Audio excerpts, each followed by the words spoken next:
Hey, good morning, Jacques. How are you? I'm doing outstanding. I'm talking to Garth Brooks. Entering his second year as the LSU head football coach. It was the only way I could get a foot in the door. Joined by the icon, Kim Mulkey. Hey, Coach, great to see you. Jack Hunt was a key member of LSU's 2003 national championship team at the safety spot, and then he was crazy enough to follow Nick Saban into the NFL for 15 minutes or so, right? Yeah, 2 years he was there for the Dolphins. Yeah. Made it through all that. Good to see you. Thanks for coming down. And you were number 8, so we may post this 8 days before kickoff, or cool. No, maybe 9. I don't know. Well, that works too. You know, had a little mix up there with 8 and 9 before, so. Well, right off the bat. Right off the bat, kind of rolling into that. You know, we're going to talk about that sooner or later. Let me just say this real quick. All right. As somebody who's in this profession and can get annoyed when you get things right 100 times, and the second you get something wrong, your cell phone starts buzzing like it's broken, right? Right. Jim Hawthorne is a big reason why I got into broadcasting. Legendary pipes, right. You know. Well, here come the Tigers onto the field, blah, blah. You know, distinct voice, like you heard that voice, you know it's Jim Hawthorne, right? And so he must have called thousands of games between football, men's basketball, baseball. He was on the air a billion hours. So, but on one occasion in Lexington, Kentucky in 2002, right. One of the greatest, wildest plays in college football history, not just LSU history. Marcus Randall heaves the ball down the field. Michael Clayton admitted later he did not tip the ball. We thought he tipped it for years. I thought he tipped it as well. But from another, he goes, it just sounded good. So I just rolled with it. But there is a camera angle where he does not touch it. The ball goes over his fingers. Okay. Anyway, into the hands of Devery Henderson, who runs into the end zone. Jim Hawthorne on the call. At first, I believe his spotter pointed to the number 8 instead of 9, and he said, Jack Hunt. Correct. That's the story I heard. They're like packing up to leave, literally trying to just call the last play, almost taking the headphones off, and the spotter's like, no, it's that number, and they missed it. So yeah, it happens. Well, you did, to his defense, you did start at LSU as a wide receiver. Correct. I looked at your resume. You did catch 6 passes in your career. That's right. I did. Yeah, so to this day, a lot of people know you for something you did not do. That's correct. That's normally what I tell people. I'm the most famous player that didn't make the play that happened. So yeah, you hear that? Hey, Jack Hunt, you caught the Bluegrass Miracle in 2002. Still hear it a lot, yes. I don't think it'll ever die. It's just a play that'll live on forever. That's okay. You say, hey, look, the team that won the national championship the next year, right. I did some stuff on that team. Started 13 games, and the one game you didn't start, they lost. So there you go. That's right. Well, you know, that Kentucky game, I started and played on defense that whole game too. So yeah. Well, it was a terrible game with a good ending, right? Oh yeah, that was a rough game. I mean, I think we'd kind of had a solid lead, but then they had a couple of plays they figured out and just kept hitting us over and over on defense, and it was pretty miserable to be a defensive player. Yeah. Well, just to put a bow on this real quick, Jim Hawthorne, legendary announcer, reason why I'm in this business, and many legendary calls, earthquake game, Warren Morris home run, the whole 9 yards. So I know he felt bad about it, that he made that mistake. Right. But and the reason I brought that up is because you said 8 or 9 days. Yeah. And 9 days. Devery was number 8. Devery was number 9. I was number 8. So that's why I referenced that. Yeah, well, I guess from far away up in the press box in Lexington, Kentucky, it is hard to tell. These days, you're in disaster response, relief? Disaster recovery work. We do a lot of work with states and local governments, you know, helping with FEMA funding or HUD funding to recover after disaster. So do a lot of work, state of Louisiana, Florida, North Carolina, Puerto Rico, doing some work in Oregon, wildfires. So we've kind of done work all over. So do you travel a lot? Travel a good bit. I'm on the road probably 2 or 3 days almost every week. Yeah. So good bit. Yeah. Well, you look like you could be a guy in one of those Top Gun movies or one of those movies with, important, government personnel. Still got your hair and everything. You're nice and young looking. Yeah, well, thanks. I got 4 daughters that keep me, young and spry and on my toes to keep up with them, but that's all going well too. So you had 4 daughters, no son? No son. Okay, so no football, unless they're playing flag football or something, your daughters? Yeah, no. Skip Burtman, he had 4 daughters too, right? Yeah, I did not know that, but that's okay. 4 or 5. He did not have a son. These guys that are known, they're entrenched in sports sometimes. I visited with Jake Delhomme the other day, 2 daughters, Tommy Hodson, 2 daughters. Right. So Our kids are happy, they're healthy, and that's all we ever wanted. So Awesome. you kind of get what you get. You live here in Baton Rouge? Do live in Baton Rouge. Awesome. So you never left from Ruston, right? You came down from Ruston. Came from Ruston. I was here, I guess 2000 was my first year at LSU. Was here 4 years, and then followed Nick Saban to the Dolphins for 2 years. Was in Miami. Moved back here. I had about 1 semester of school to finish, and pretty much been here since. We did a 2-year stint in New York City, actually, after Superstorm Sandy. We did a lot of work for the state of New York. We lived in New York City and Manhattan for 2 years. It was a blast. It was fun. We knew we weren't going to be there forever, so that was part of the reason it was a little more fun, too, because we kind of enjoyed it and got out after 2 years. Yeah. Sandy, has that already been since 2012? Was that what year was that storm? I remember the concert, right? The big concert. Was it like 12 or something? I'm trying to remember, but it was almost like Halloween or early November of 2012. Yes. Yeah, it was God, 13 years ago already, huh? Right. Time flies. I've learned, Jack, whatever you think it is, double it. But like that's normally mine too. If I say 2 or 3 years, it's 5 to 6. How long have you worked here? 5 years? No, sir, 12. Right, you know, exactly. Something like that. Let's go to the latest and greatest. So you were high school teammates with Kyle Williams. Correct. At Ruston. At Ruston High. A powerhouse in the state when it comes to high school football, right? Yes, we were very good back then. They kind of had a dry spell, but I think Ruston's played in 3 of the last 4 state championships. So they've really made a big comeback. Yeah, and Ahmad Burrow's on the team now for LSU from Ruston. That's right. We joke he needs an NIL with Whataburger because he said he needed to gain weight, and he'd go to Whataburger and he'd get double cheeseburger and then 3 large fries. Good golly. You have much cholesterol and salt and fat. Might not be the best weight to put on. Yeah, I wouldn't tell the dietitians at LSU kind of that exact meal plan if I was him.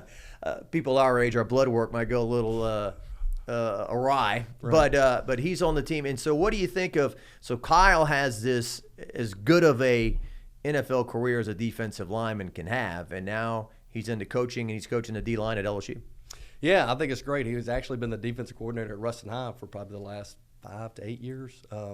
And obviously did a great job there. Like I mentioned, played in the state championship game 3 of the last 4 years. But, yeah, excited to have him down here. I mean, I've met him for lunch once or twice, and he's kind of getting settled in. It was kind of a funny story how he got here. I mean, he really had not applied. He had been a reference for a couple of the D-line coaches that had been in before him, and it kind of, after the second or third one, they're like, well, hey, would you have an interest? So, yeah. But it's a great opportunity for him.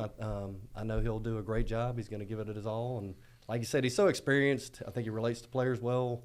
My 2 nephews played for him at Ruston, loved him. So I'm excited about it. I think he's going to do a great job.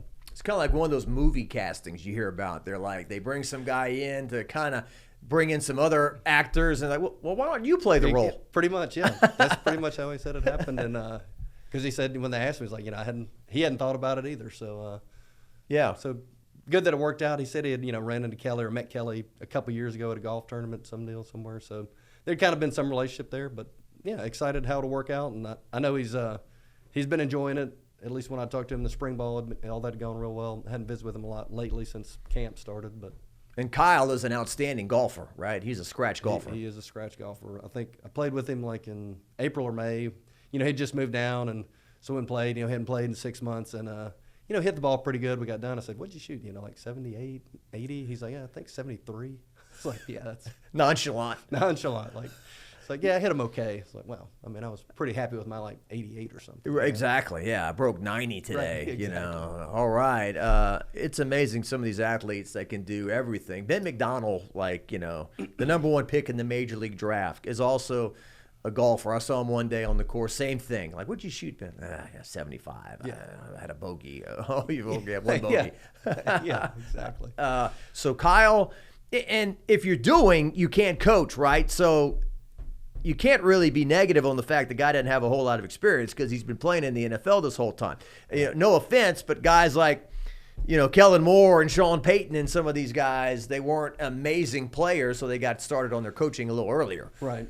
So, I think one of the biggest questions I had for Kyle is kind of the recruiting process. How was he liking that? Because no doubt, I'm not worried about his X's and O's on the field and technique. I mean, I'm sure he can coach all that and do a great job. But he says he's enjoyed recruiting, even in this NIL era we're in. Yeah. You know, kids are still motivated. They still want to work hard. They still want to do a good job. And it was encouraging to hear him talk about he had enjoyed the recruiting process and how kids are still very relatable to and excited to play. So that was very positive to hear. Well, it's got to be good for somebody like you to hear. Right. I mean, you probably would have crawled through glass to play for LSU. I imagine that was one of the drills Saban had us do. You didn't know. Look, you're going to crawl through the glass, all right? Okay, don't blame me if you get all bloody, all right? It's part of the drill. Exactly. Just kidding. Wasn't that bad. Or was it? Kyle would talk about fall camp and being in Bruce Ard Hall, and he'd say no matter what, the thermostat would stay stuck on 88, and I'm trying to sleep, and I'm sweating, and it's like, this is what you wanted to do. This was the dream. Yeah, that was weird that the students couldn't stay there during school, but that's where we stayed during camp. It never made much sense to me. But we're not going to subject our students to this, but these football players, they can handle that. They're 2-day practices. They can sleep in 90-degree heat. It's not a big deal. I hate to say back then, but back then you had 2 days. That's gone now. All that's gone now. I don't even know what the restrictions are, man. I know they can't do 2 days. They probably have a time limit on how many hours they can put in a day. Like I'm not even sure how. There were freshman practices too? I think either my class or the class right after me was the last of freshman camp, which, by the way, is the worst thing on earth. Yeah, because you are a freshman. Well, you're a freshman, and it's only freshmen, so there's only like 25 kids. So you got one defense and one offense, and the coaches got nothing but to focus on you. So, I mean, it was brutal. Lots of reps. Lots of reps. Which is good, but then bad when it's 95 degrees, 105 heat, full pads. Yes. Yeah, and a guy like you is trying to keep weight on. That's got to be hard, right? I mean, you do that for 4 or 5 days. They wear you out completely, and then guess what?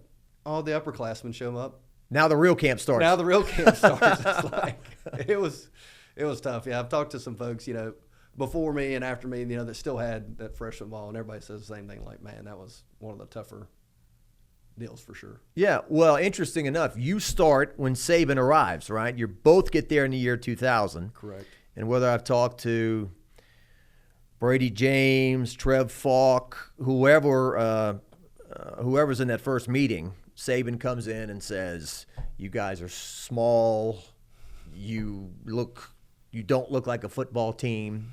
And immediately a lot of guys, who's this little short guy coming in here insulting us like this? You remember all that? So that was that spring, probably when he started, probably like in January when they came back to school. I think that's when they had that meeting. So I wasn't there, because we started that summer. But yeah, I mean, basically that spring, I think Nick and his new workout regime, the fourth quarter program in the spring was really tough. I mean, I think they had 15 or 20 people that got run off during that process. Yeah, well, between the nightmares of Saban or the nightmares of Moffitt too, right? Correct. I mean, I think Moffitt's like his first hire or one of his first hires. He was. And, some people said, oh, Tommy Moffitt's washed. Well, Texas A&M just hired him. They must think he's doing a pretty good job. And I think A&M beat LSU last year and was pretty physical in the game. Right. So, but there are a lot of guys, LeBrandon Tofield, just off the top of my head, think he deserves as much credit as anybody for the national championships and the run. He was there for all of it. He was. Tommy Moffitt's one of my favorite coaches. He's a motivator. He did a phenomenal job when there. I mean, I have a lot of respect for Tommy Moffitt for sure. So, as a defensive player, it's worse for you than other guys, right? When Saban's the coach? Yes, and then exponentially worse if you're a secondary player because he sits in every one of your meetings and runs the film himself and corrects things. And yes. Yeah. So how did you handle that?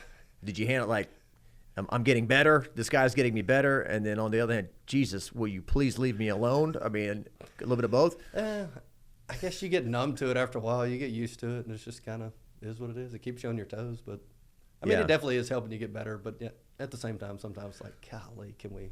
Yeah, we were at a Bayou Bash. Remember that? Those things that was the recruiting party, and then when they would get together and people would drink beer all day, and then they put the class up and the names, and they had some former players there. I want to say Corey Webster was there, maybe a couple of the guys. And one of it was a question and answer with the crowd, and some LSU fan goes, "Hey, how many of you guys would like to go play for Saban in Miami?" And nobody raised their hand, especially not the defensive backs. Like, right. we love him, but maybe not. That's right. It was probably it was interesting in the NFL too because Travis Daniels got drafted. Yeah. And he was down there too. And it only took 2 or 3 practices, and kind of everybody else's secondary is like, what did y'all do to him at LSU? Like, why is he so mad at y'all? I was like, no, he expects us not to make mistakes. He expects y'all to make a few. It's y'all's new defense. Like, yeah. This hasn't changed. You're going to get the same treatment in about a month. Don't worry. We're his children, so he's harder on us than the rest of them, right? Correct. We disappointed Dad. We blew a coverage. That's right. Yeah. So, and then real quick, Miami. Could you sense that was not going to work, or he was a fish out of water? Dolphins. Yeah. Sorry. Yeah. Did you sense that was not going to be? I did. Probably midway through the first season. He was. Very vocal, loud, with players and corrections, and there was a practice where one of the better players on the team kind of took him under his wing after a practice, and they kind of walked to one end of the field away from the facility, and a few guys asked him, kind of what happened on that. Was a conversation. He said the conversation was really easy, that a player like me makes more money like you in the NFL. It's not how you treat or talk to NFL players. How you motivate us is a little different. Yeah. And he changed a little bit, but I think that was kind of when the writing was on the wall that his methods might not work so well in the NFL. Yeah. He took Muschamp with him, Dooley. Mm-hmm. Who else? Was that it? Some other Jimbo obviously stayed. Right. No, I'm trying to think. Muschamp was on that first staff. Dooley was too. The next year, Kirby Smart came, and I think Muschamp left. No, I don't remember Kirby being part of the Dolphins. He was. Yeah, the second year he was the safeties coach. Okay. Was, yeah. Okay. Got you. And then how did you feel? I mean, I know I interviewed you way back when it first happened. So he goes to Alabama. How'd you feel at that moment? Disgusted. Mainly because I figured, he was going to make them a lot better. Now, I didn't think nearly as good as the run as they've had. Yeah. Your worst fears were even worse. Reality was worse. Reality was worse. So, I mean, it'd have been nice to get him back, but, is what it is. You think he just viewed it as a job, that he doesn't get caught up in all the emotional extracurricular? He just viewed it as a good job. I can win here, not that this is going to burn LSU and hurt them. Oh, yeah. I mean, I don't think he ever had that thought. I mean, from what I remember back in the day, there were several large donors at LSU that were talking to Nick saying, hey, just take a year off. We're going to get rid of less than a year. Just let everything die down. And his response is, what do you think I'm going to do for a year? I can't sit out. Yeah.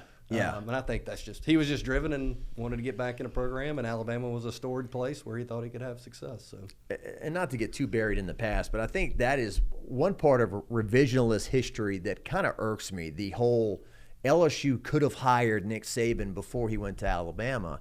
Les Miles, through his strengths and his faults, was 11-2 in his first 3 years. Right. Yeah. Went 5th and 3rd in the country. And oh, by the way, his 3rd year, that's when they won the national title. So to say that they were going to fire Les Miles in the year 2006 and somehow intercept Saban, who left them 2 years before, I think is just we know what happened now. Like you said, okay, it's easy to say now, but back then you could. There's no way you could have done that. I agree. It would have been impossible to pull that off. So yeah, and all the way around, it would have been impossible. It would have been a public relations disaster, I think. Right. I mean, even if I guess not, if Saban would have won a bunch of titles and. I mean, that's the biggest. I mean, if he stays, if for some reason he tells the Dolphins no, but I think he was always going to go to the pros no matter what. It would have been nice for him to go to Alabama first and come to LSU second and stay. Right. Yeah. But if he stays at LSU, is it a dynasty? I think so. I mean, clearly we had the talent and kept recruiting it. I mean, I think he would have won a few more games with the talent we had over those years. Yeah. Well, and then once again, I mean, Les Miles was 34-6 in his first 3 years. 5th, 3rd, number 1. But there's some people that say we left some titles on the table that we could have won. Right. 2006, they always say that's one of the best teams that never won a title. Right. They lost at Auburn, low-scoring game. Lost at Florida that year. But I guess we could talk about that. Nothing's ever going to change. That's right. That's right. So you come to LSU, Saban's the coach. You play wide receiver for the first couple of years, and you're one of the many players that he switches. I mean, we saw it with Corey Webster. Mm-hmm. We saw it with Devery Henderson from running back to wide receiver. Right. So you flip totally different sides of the ball, and it was the right thing to do, right? I mean, you settled into the position, learned it. Definitely, and some of it, I'd played a little bit during camp, my freshman and sophomore year, kind of at safety corner. And my sophomore year, I'd start off as a third receiver and played a good bit. As you mentioned earlier, I had a few catches. And I had an abdomen strain, kind of a weird injury midway through that year, and never really recovered. Michael Clayton came on like gangbusters that year. We also had a huge signing class with, I think, Skylar Green and some other folks. The next year, like that was coming in, we were graduating, Ryan Clark and a lot of folks in the secondary.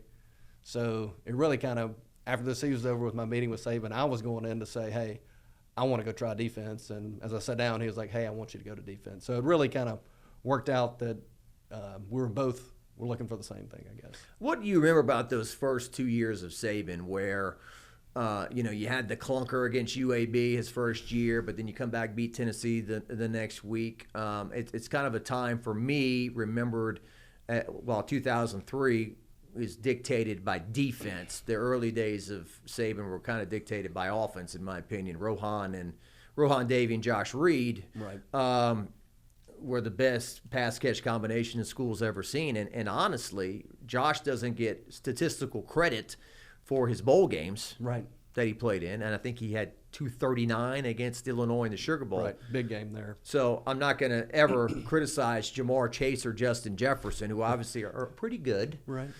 But honestly, Josh Reed should still be the record holder in some categories because of stats he didn't get credit for. But anyway, what do you remember about those couple of years, 2000, 2001? Yeah, I think defensively, we went through a coordinator or two.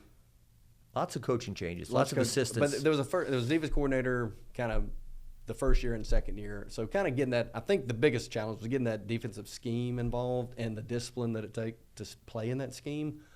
Just a lot of adjustments and a lot of movements. I think that defense just really struggled to kind of get all that, underneath them in a solid ground.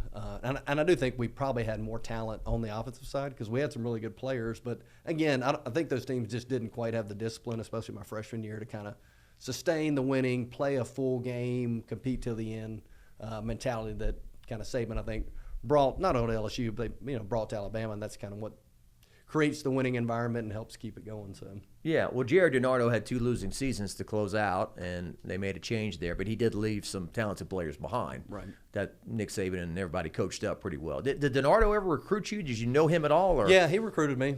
Yeah. He did for the 2 years, I guess, my junior and senior year before kind of Saban picked up that class. So yeah, he wanted you to play wide receiver, or? Yeah, I mean, I kind of played a hybrid running back, receiver, wing back in, high school. So the thought coming in was, kind of running back, slot, receiver type. Yeah. Starting off. What did you make? I mean, you're at practice every day. What did you make of Rohan and Josh? Yeah, I mean, they were just on the same page all the time. And, Josh, he could catch the long ball, but, I mean, remember the bubble screens he would catch and make 5 people miss and run for 30 yards. So, I mean, and I think once you get in that groove and kind of get that trust, then that's going to be your go-to guy. You trust that even if they're covered, they're going to make the catch. So yeah, and you're in that offensive room with Jimbo a lot. What did Jimbo bring to the table? A lot of high-pitched kind of screaming.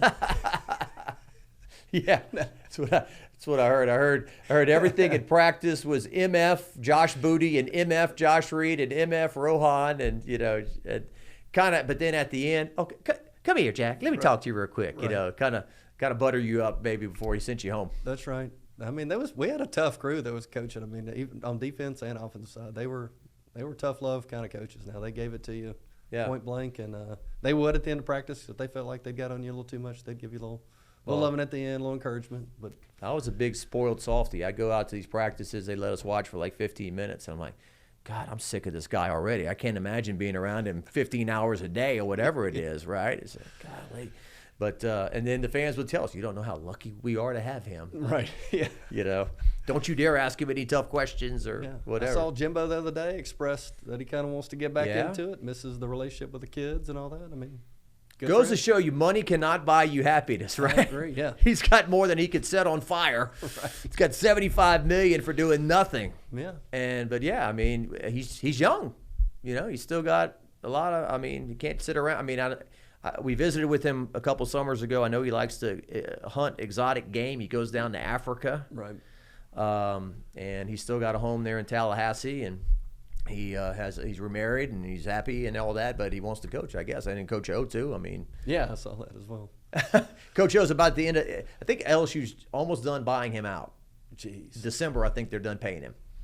that's crazy. So, in your next life, you need to be a fired SEC coach. Yeah, exactly. Dream job. So, yeah, it used to be when a guy got fired, you know, I feel bad for him, you Right. know, and now it's feel bad. He won the lottery. Exactly. Yeah. You know, but you do have to work and work and work to ever get one of those jobs. So, Right. All right. So why don't we just jump ahead to 2003? So I believe in the very first game of the year, you got a pick six against UL Monroe. I did. Sure did. Took that back. You must have known some guys on the other team, right? Maybe not. I don't think I knew many of them, no. But, yeah, no, that was a super exciting game. I had a lot of tackles and made a lot of plays. It really helped give me a lot of confidence to kind of kick off that year. Because the previous year, that's the year the Bluegrass Miracle, as I referenced. The last game of the year, y'all kind of got pushed around in that Cotton Bowl against Texas, Roy Williams and all that. Right. Did you have a feeling that was there any inkling during the summer 03 we can be good or special? I mean, I thought we could be good, but I don't think any of us really thought we would make a run for the national championship, to be totally honest. Yeah. We knew we were talented and pretty good, but no, I would say I didn't see that. When you've never done it, right? Right. In LSU's case, 1958 is the only time to that point they'd ever won a national title. And it's almost like for me, growing up, I was like, well, they did it way back. It's not going to happen again. But, you know, Billy Cannon and all that. 2003 really puts that on everyone's mind for better or worse moving forward. Right. And it's good that you strive for that, but it's bad that, oh, we're 10-2, we suck, you know, that kind of thing. Right. And, you know, kind of, you know, obviously one of those takes, you know, some big jumps from some guys that have been there. And you kind of referenced, you know, Jaden and, you know, his progression from his first year start. And same thing with Burrow. You know, I think Matt made a lot of progression from that year to the 03 year where he played a lot better, didn't turn the ball over, had a lot of, you know, touchdown throws, threw for a lot of yards, good receivers. And I felt like our defense kind of made a big step too. So, you know, but you don't really see those coming, right? You know you're going to be pretty good, but you don't see coming how good you can be. Matt was an older player too. I mean, I think I was only 2 years older than him. I was working. I think I was 26 and he was 24. He played baseball kind of like Josh Booty did. Yeah, he's 4 years older than me, so whatever. If I was there, yeah. He probably was that year, was probably 23, 24. Yeah. The team is dictated on defense. The late Marquise Hill, I remember. Corey Webster on one corner, Travis Daniels right on the other. You got Lavallee in the trenches, Kyle, Laron Landry, right? Laron Landry, that was his freshman year. Yeah, he started as a starter midway through the year. Right. Played the rest of the year. Yeah. And what I always remember about that is I got my media guide here, was the Georgia game. So early in the year, like the first game you play UL Monroe, second game you play a game that felt like it was at midnight at Arizona. It was a late kickoff. Y'all smash Arizona on the road. You beat Western Illinois, and then Georgia comes in, and this is what Saban tries to stay away from to an extent. Hype, right? We're going to elevate this game. It's a big game. Creates anxiety and all that kind of stuff. Treat them all the same, right? You remember that week in that game? Yeah. Because it was game day was at LSU, I think. Yeah, ESPN College game day. Yeah, it was a big game. It was a great atmosphere. I think it was a 2 o'clock kickoff. It was a wild game. And I think Georgia played most of that game on our side of the field as far as defensive player. I mean, like, it seemed like every time we went out, it's like they're already across the 50-yard line again. Like, we hadn't even got out there for a snap. Like, what is going on? Yeah, I also remember the best damn sports show period was there, and Leanne Tweeden. Okay. That's all I'm going to say. Wow. So 2003 and the Georgia game, it's a 17-10 game, so they only scored 10 points. Right. And that's what I'm saying. And they were on our half of the field for at least like 4 or 5 possessions. David Green is the starter quarterback. Right.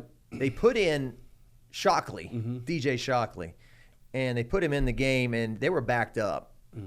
And South end zone, yeah. Y'all fried his brain. We had knocked David Green out with a few blitzes, I think. Because we hit him a lot that day, and he went out for a play or two.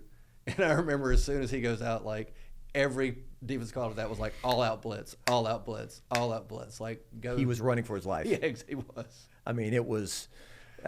I had Mickey Guidry, a former LSU quarterback, said the first time he dropped back in Tiger Stadium, he couldn't see a receiver. Just the nerves and everything. My first play, I mean, that must have been the same with him. I'm sure, yeah, he was deer in headlights.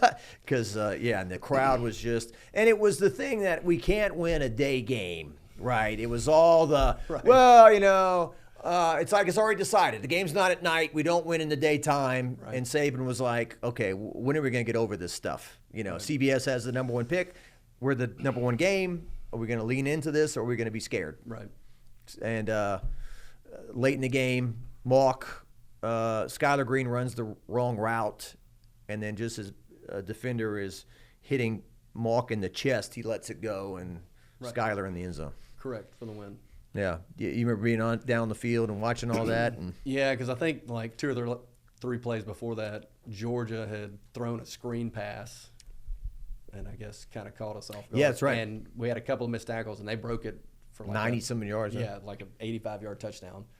That either tied the game up, or I guess it had tied it up. And then Devery runs the ball to midfield. Yeah, and then we get that play. So I remember being on the sideline going through probably stuff with Muschamp and some of the defensive guys, and remember seeing like the ball go up in the air. I'm like, well, who is that going to? But yeah, what a great play to seal a win.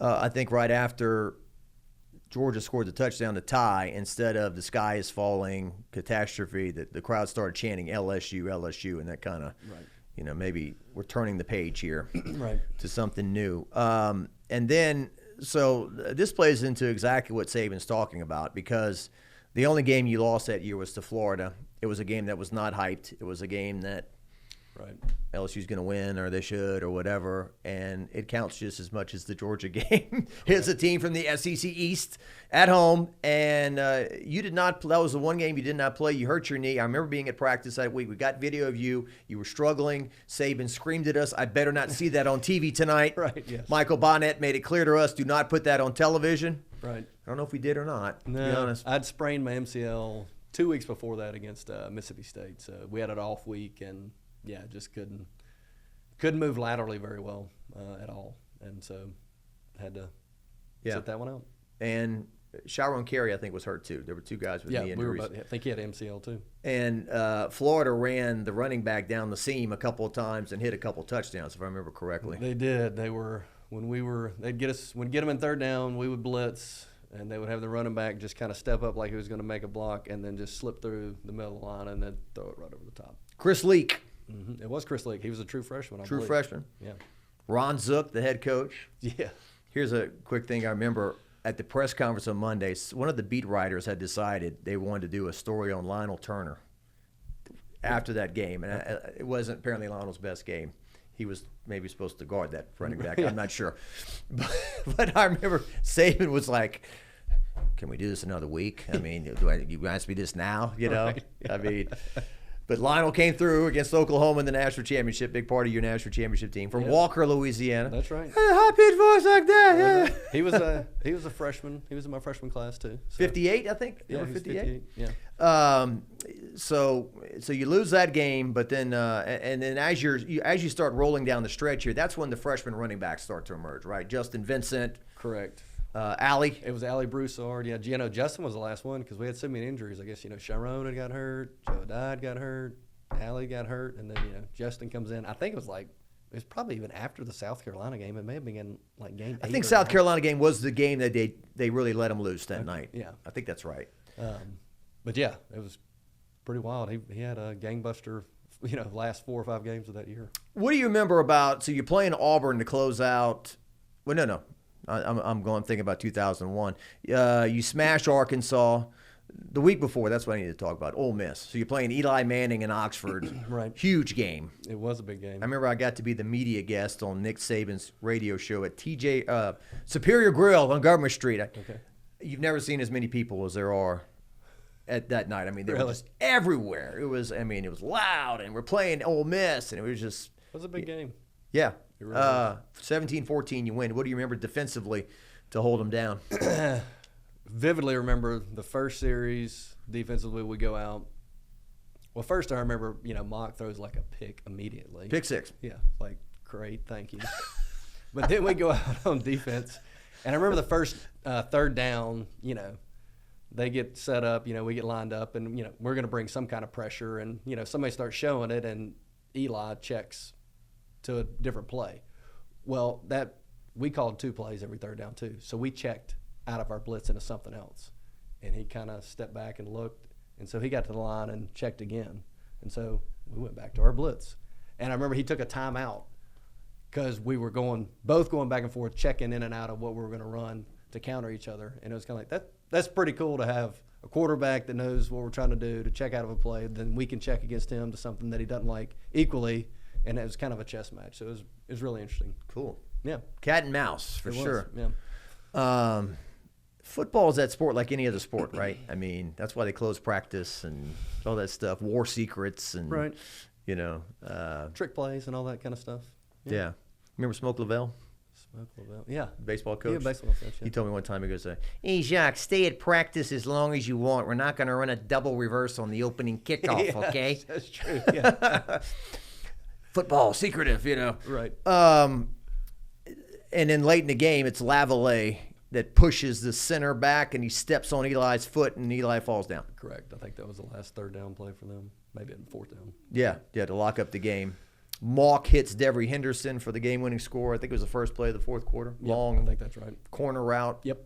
Something like that. Yep. And look, I'm not trying to be, I've got a purple shirt on. I'm not trying to be the snarky local LSU guy. But, in 2023, I think we went over there. They honored their SEC Western champion. Right. They had those guys on the field and celebrated them and all that. Right.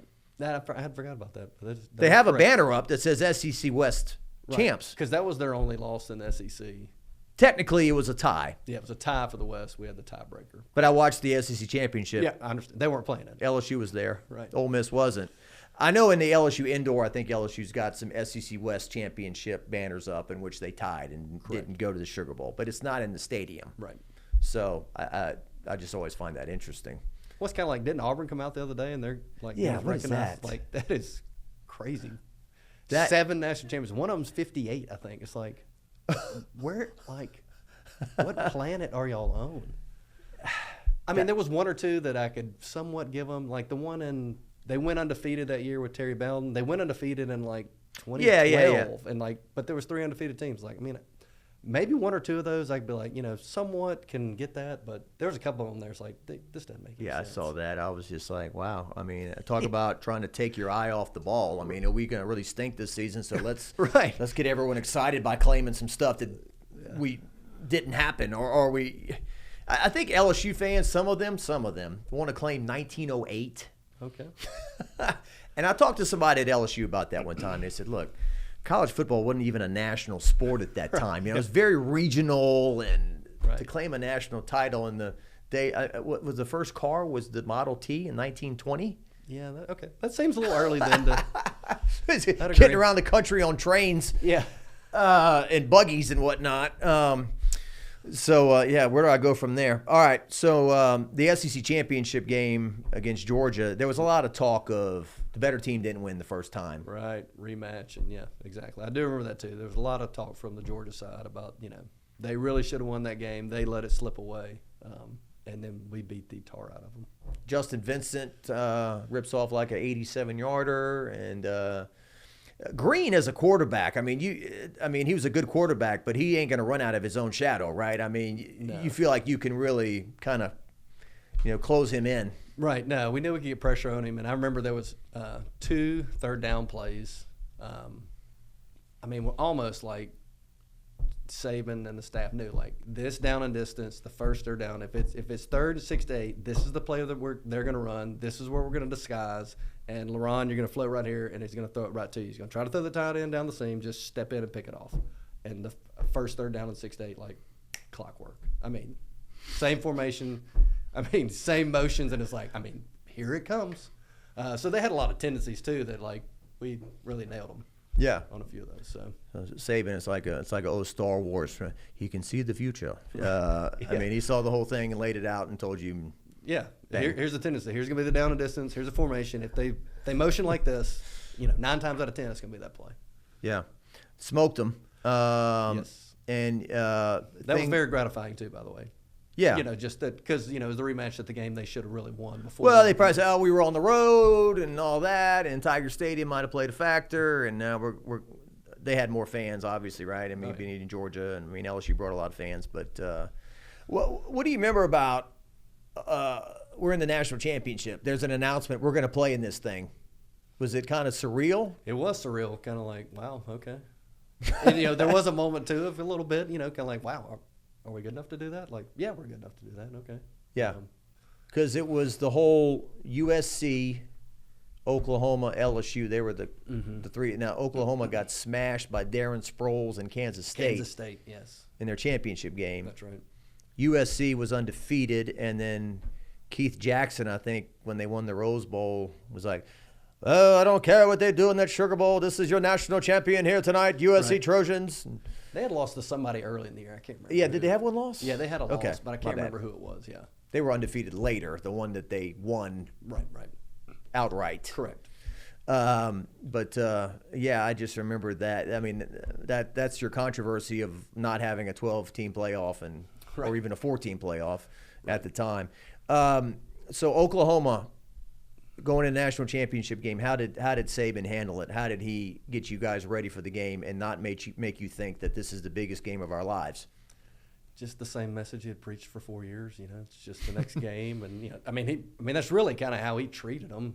At least outwardly, he may have been dying inside, or anxious, or nervous, or whatever. But his demeanor with us never changed. It felt like just a regular old game. It was the most dominant 21-14 victory you might ever see, right?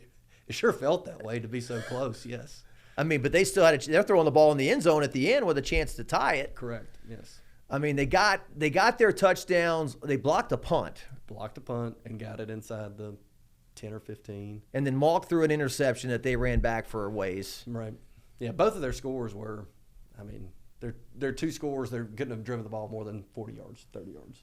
Yeah, late Christmas presents from LSU. Yeah. I think their total offense the whole game was like 180 yards. Yeah, it was bad. It might have been 150 or something. Yeah. Jason White won the Heisman. Yeah, and he couldn't run out of his shoes either.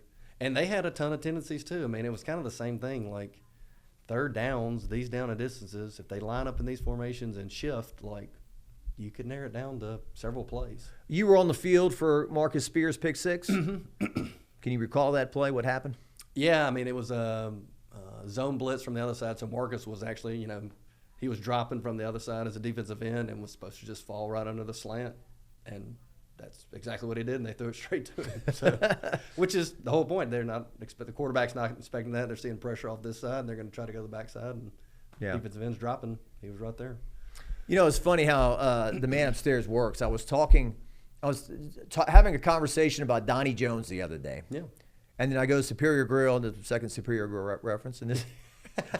Are they a sponsor here? Yeah, they should be. Superior Grill, Jacques Talk. Right. The one on Highland. Yeah. And sure enough, I run into Donnie Jones and Jordan Faircloth. Yeah. Because Donnie's married to Jordan's sister. Correct. Jordan Faircloth was a little sidewinder pitcher for Smoke, and then Smoke, and I think maybe Burtman recruited him. Anyway, so a very unique ending to the game because Donnie comes on the field with 8 seconds left to punt and then run out the clock. Right. It was unique, and I was very happy about it. I did not care to go for another snap defensively on the field. Like, don't need another throw at the end zone. Like, let's get this over with. Yeah. Did he run around a little bit? The time ticked off, and LSU was national champions in New Orleans, Louisiana. Yeah. A dream come true. It really was a dream come true to get to play in New Orleans in front of the whole state and win it was pretty unbelievable. Yeah. Then they win it in 2007. Right. And I remember Skip Burtman. He was like the AD, and he goes, we didn't win one for 50 years. Okay, now we've won 2 in 5. Okay, we're spoiled already, you know. And I'm not making fun of anybody. I'm not being snotty about it, but so LSU baseball, they win the national championship in 2023, and they have a celebration at Ellick Box, and it's packed. And then LSU wins the national championship 2 years later, and big crowd, but not as packed. And somebody said, well, you know, in 2023 they hadn't won it since 2009, so more people came out. Right. And I was like, well, yeah, I said we're either griping or we're spoiled, one of the two, right? Exactly. Nice. We win now, and it's like, oh, we won 2 years ago. So, right. But really, '03 changes everything in terms of how we view things now. Now you got people that view LSU football national championship or bust, which as somebody who grew up in the 80s and 90s, I can't really get my arms around. But, Right. Jerry DiNardo, his first 3 years, he goes 7-4-1, 10-2, 9-3, and he's very, very popular because they had 6 straight losing seasons. Right. Brian Kelly's 29-11, and some people are asking me, are we going to get rid of this guy at the end of the year? So we know that we're paying the coach $10 million a year, and we know people are paying more and more money for tickets and for parking and for the players themselves. Right. So now is it kind of a professional sport if it wasn't before, and we have the right to gripe. Right. And the pressure is just up, up, up. It definitely has changed a lot. I mean, the NIL landscape has changed a ton of things. The profit sharing that goes in, I guess, this year, I mean, it's definitely a different game. And I think, it's reasonable to assume that the pressure goes up with it. Players can transfer now. They have the transfer portal. I mean, it's a lot more, it's just a lot different from what it was, for sure. I think about teams before that era and wonder, would this stuff, would it have screwed up those teams? I guess it's hard for me to fathom. One of my concerns this year for LSU is, what do we have, 18 portal transfers? I mean, that's a lot. So, I mean, how do you get kind of the culture, the chemistry of your team together in 6 months? I mean, that's difficult to do. Not saying it can't be done, but it's difficult to do. The good thing about, being there with players for 3 or 4 years, the players start self-policing that culture, and it builds upon itself. I mean, just like we did at LSU, just like Saban did at Alabama. So you lose a lot of that, but maybe it's better that the kids have more freedom. I think it's good they get to transfer. If they get in a bad situation, they can move to another coach like that. I think there's a lot of good things that come with it, but I just hate that there's a lot of downside to it. Well, it does create kind of a new season now. It's like NFL free agency. Who we're going to get. What players can we get and bring in? And it is Brian Kelly, his first year, he inherited a roster that was pretty bare, Right. and because of the portal, he was able to kind of replenish quicker than if it wasn't there. Right. Kim Mulkey wins a national championship in her second year with 7 transfers. Right. No one's complaining about Paul Skeens and Tommy White coming to LSU to win a national title. Right. So there is that side of it. But let's be honest, when you played, not playing in a bowl game, that wasn't even a discussion. Right. I'm not going to play in the bowl. The hell you aren't. Right. Yeah. Right. What else are you going to do? Right. And if you left, you were kind of viewed as a quitter, or you can't hack it. Right. And you go to a smaller school. Right. You don't come back and play against LSU unless you're Rick Clausen, I guess. Yeah. That was, yeah. And he came back and won, too. Yeah. You had left. You were gone by that point. Yeah. 2005. Yeah. Les Miles' first home game. That was, yeah.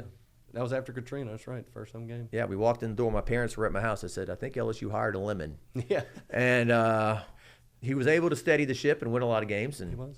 And all that, but it was not a good start No, against Tennessee in 2005. So, all right, well, before I let you go, just your thoughts on, does this time of year, do you get excited? You can sense, hey, it's about to start, or are you like, I played so long ago, it doesn't matter? I get excited about going to the games. I do. Probably in the last week or two, kind of like, I'm ready to start watching football. I am excited about LSU. I'm excited about Kyle Williams being there. It kind of gives me another reason to watch and pay attention. My kids are old enough; they like going to the games now. So they're already asking which games they get to go to and all that. So I do get excited about it and looking forward to the season. Your position, safety. So LSU's play there has left something to be desired, I think, last couple of years. They brought in some veterans, and I think they'll be a lot better at that spot. I mean, just speak to that. The position of safety, what is your responsibility? I mean, I think a lot of it's getting people lined up and in the right spot and understanding the coverages you're in and what looks you're getting from the offense. If there's motions and adjustments, it's making sure everybody's on the same page with if things are going to change and what you're still playing. But, yeah, it has been and I was talking to somebody about this the other day. They asked me the same question. And it's just hard to imagine how far our defense, period, has fallen over the last 5 or 6 years from just a dominant group, especially in the secondary, to – I don't know. I'm trying to think of a nice word to say on air. Like, it's bad. It's hard to watch. Inept. Yeah, I mean, it's awful. So I'm excited about some of these new players. it felt like the last few years we didn't even have guys that were very instinctful. It's not that they weren't talented enough. I mean, their instincts were wrong. They were in the wrong place like all the time. And I don't think a lot of that is technique, and that is players have to have some natural instincts on where to be and what they're seeing. And I felt like we really missed the boat on that the last few years. And to be fair, offensive football has come a long way since you've played, so it is harder to play defense, but they can play better than what they played. Yeah, I mean, we're giving up, 600 yards and averaging 450 yards a game? That is unfathomable. I mean, probably in 2019, it was still an offensive game then, and, that defense was giving up, maybe 250? Yeah. 300 yards? That's a big difference. 21 points versus 48. Yeah. You watched that national championship game against Trevor Lawrence and those guys, and they gave up some stuff early, but they were pretty dominant for modern-day football, about as good as you can be. Right. And so, 2023 especially, that defense just rotted that team. Right. A Heisman Trophy winner, 2 first-rounders at wide receiver. You go to Alabama, you're moving against Nick Saban, you're scoring at will, but you can't stop them at all. Right. Ole Miss, you go on the road, score 49, and you lose. Right. It's ridiculous. It is ridiculous. So, just think if you had just a decent group. And, they don't have to – you don't even have to be that dominant. At least get some takeaways, right? Because a lot of the problem with that defense was, not only could you not stop anybody, you couldn't create a turnover. So, it's like they're going to score every time. So, it's like where you have to score every time. Yeah. Well, and then I looked at – Brian Kelly was talking about our punt return game is bad. And it was. They were ranked 111th in the country. Wow. But what stood out is they had 14 punt returns, which means the other team they punted more than 14 times, but that shows you that they didn't punt a whole lot. Right, exactly. So didn't have Skylar Green back there running back punts. I was going to say, we had some really good punt return folks my years when we were there. That's for sure. I know it's just simplistic for me to say, but you would think a team like LSU with the athletes top to bottom, 66 yards in punt returns in a season. Oh, wow. Tyrann Mathieu took one back, 70. I was going one time. I was going to say, yeah. Normally that's one long return for somebody. Yeah. For a touchdown. 4.7 yards of return. Nussmeier, any thoughts on him and him being the leader in the face of this team? I was impressed with him last year. I was excited he came back. Kind of like I mentioned earlier, if he can progress half as much as Jaden did from year 1 to year 2 as a starter, or Burrow did year 1 to year 2 as a starter, I think he'll do a phenomenal job. The question is, we got a new offensive line, totally new. Can they protect him long enough? But, hopefully he'll progress enough too that he knows he's got to get that ball out faster, and that may mean throwing the ball away here and there. Yeah. I think he did a great job last year, and curious to see how to go this year for him. I expect him to have a great year, just that offensive line's going to protect him. Yeah. His worst play needs to be 0. That's what Kelly says. Right.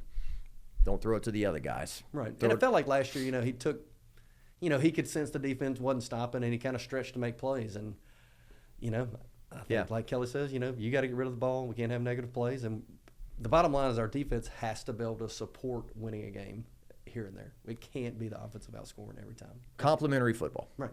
Exactly. Brian Kelly, you've met him? You know him? I've met him once or twice. I don't know him real well. I've been to practice a couple of times. Seems very much the captain of the ship, and has ways he wants to do things, and he's very data-driven from what I hear. Kind of count snaps and keeping players fresh. Mm-hmm. But I do think the pressure's ticking up. 29-11, but the expectations are pretty high these days, and they should make the 12-team playoff. They should, and he said it. This is the most talent he's ever had, and they should make the playoffs. So he's kind of, to me, he's put it out there. So yeah, to me that means he's accepting the pressure. Like I understand this is what it should be, and so this is the year. Sometimes people say, well, should he say that, or like the other day he's talking about the offensive line. He says, I've coached football a long time. I've got a lot of guys in the NFL, first-round draft picks. We're going to have these guys are good. We're going to have now, is he trying to build them up in the media a little bit, make them feel better about themselves? Does he believe that? A combination of both? Because somebody says, well, how can he say that? And they've still got 2 positions up for grabs, competition, but competition's good, right? I mean, and it may be that maybe they're just athletes. We had this one year, maybe he sees that there are 5 or 6 offensive linemen that are good athletes that can play. But maybe he sees that. Sometimes it takes 3 or 4 or 5 games for that offensive line to gel And it may mean moving a tackle to guard. It may mean shuffling around. I think my sophomore year, maybe junior year, I mean, Rob Sale ended up playing center, or Ben Wilkerson. We moved some people around, and after 3 or 4 games, that offensive line really came together. So, I mean, it could be that he sees great athletes that have potential. It's just you got to get that offensive line to gel working together. After LSU lost to Florida last year in Gainesville, we're waiting on our Uber to come pick us up, just like Kirk Herbstreit and his guys. We're sitting on the corner there, you know, the Florida students who were still partying, you know, go back to their dorms or parties, whatever they're doing. Some truck pulls up and says, "Hey, y'all need a ride?" It was Rob Sale. Was it really? Yeah. Yeah. He recognized me and us for chatting. "Y'all need a ride?" No, we're good, man. We appreciate it. But great guy. He's been a successful coach, hasn't he? Yeah, he's done a great job. I guess he's been with Billy Napier probably the last 5 or 6 years, even before Florida. He's been with him. Yeah. So, yeah. I went to the artist formerly known as USL years ago, and he was there with Napier, and no one has ever won like Napier won there. So I like Billy Napier. I think he's a good coach. I don't like when people call him Sunbelt Billy and all that. I mean, certainly I don't want him to beat LSU, but I mean, what a comeback they had last year. I mean, I thought that whole coaching staff was a goner. And I mean, they did a heck of a job the second half of the season, and they beat some good teams. So they've got a lot of momentum going to this year. It'll be interesting to see how they do too. Jack Hunt, I'll let you get back to saving the world for us. Yeah, no, I appreciate it. Thanks for having me on. Yeah, Really great to see you. Yeah, appreciate it. Jack Hunt, national champion 2003. Thanks for stopping by Jacques Talk. We'll see you later.